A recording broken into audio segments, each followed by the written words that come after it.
NDA गठबंधन की प्रचंड बहुमत से जीत होगी और इंडी गठबंधन जो हारेगा तो वो हार का एक बहाना भी इनको चाहिए था।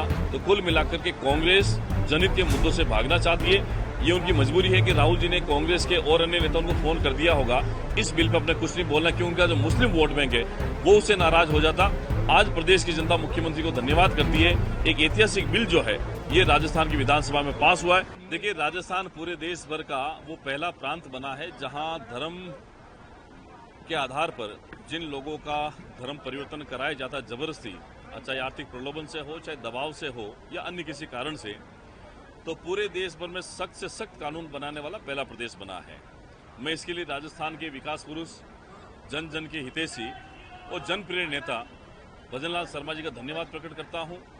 आज का ये कानून निश्चित आने वाले समय में राजस्थान की जनता को ऐतिहासिक रूप से वो स्वतंत्रता देगा जिसमें जो संविधान इजाजत देता है धर्म के आधार पर लोगों की स्वतंत्रता है।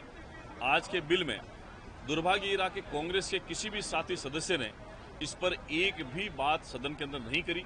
सार्थक चर्चा से वो बचते नजर आए, उन्होंने हंगामा किया। और मुझे लगता है इसके 2-3 कारण हो सकते हैं। एक कारण तो यह था कि मुस्लिम तुष्टीकरण की राजनीति के आधार पर, परिवारवाद की राजनीति के आधार पर जो कांग्रेस लगातार चुनाव के अंदर गई है, जनता के बीच में गई है, आज उस धर्म विरोधी जो लोग थे उन्होंने किसी भी प्रकार का सहयोग विधानसभा में नहीं किया। विधानसभा के आसन के ऊपर आक्षेप लगाना, विधायक दल भारतीय जनता पार्टी पर आरोप लगाना, ये उनकी नीति बन गई है। कुल 65 से 70 कांग्रेस विधायकों में से 30 कांग्रेसी विधायक मौजूद रहे, उसमें से 4 मुस्लिम विधायक थे। उन्होंने कांग्रेस के विधायक दल पर इतना दबाव डाला कि उन्होंने चर्चा में हिस्सा ही नहीं लिया और एक महज कैमरे लगाने की बात का बहाना करके उन्होंने पूरी सदन की चर्चा से लगभग बाहर ही रहे। और मुझे लगता है ये उनकी कांग्रेस की मुस्लिम तुष्टीकरण की नीति को दर्शाता है। आने वाले समय में राजस्थान इस प्रकार का कानून बना करके ऐसे लोग जो जबरदस्ती आर्थिक प्रलोभन देकर के राजस्थान प्रदेश के उन सुदूर सीमावर्ती इलाकों में ये जो जनजाति क्षेत्र वहां पे दलित वर्ग, अन्य वर्ग को जिस प्रकार प्रलोभन देकर के धर्म परिवर्तन कराते हैं, उनके ऊपर रोक लगेगी। इस बिल के अंदर सजा का प्रावधान भी है, कम से कम 7 साल और अधिकतम 20 साल की सजा का प्रावधान है। उनके खिलाफ में आर्थिक रूप से दंड लगाने का प्रावधान भी है।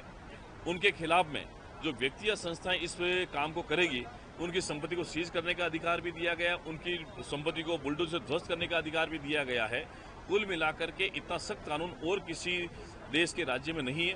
तो राजस्थान वो पहला प्रांत बना है। दूसरा, आज चूंकि उपराष्ट्रपति के चुनाव की मतगणना भी है, थोड़ी देर बाद में जब मतगणना होगी तो एनडीए गठबंधन की प्रचंड बहुमत से जीत होगी और इंडी गठबंधन जो हारेगा तो वो हार का एक बहाना भी इनको चाहिए था। तो कुल मिलाकर के कांग्रेस जनित के मुद्दों से भागना चाहती है। ये उनकी मजबूरी है कि राहुल जी ने कांग्रेस के और अन्य नेताओं को फोन कर दिया होगा इस बिल पर अपने कुछ नहीं बोलना, क्योंकि उनका जो मुस्लिम वोट बैंक है वो उससे नाराज हो जाता। आज प्रदेश की जनता मुख्यमंत्री को धन्यवाद करती है। एक ऐतिहासिक बिल जो है ये राजस्थान की विधानसभा में पास हुआ है। मुख्यमंत्री को बहुत बहुत धन्यवाद। और ये जो बिल है आने वाले समय में ऐतिहासिक होगा, मील का पत्थर साबित होगा इस प्रदेश को आगे बढ़ाने के लिए। धन्यवाद।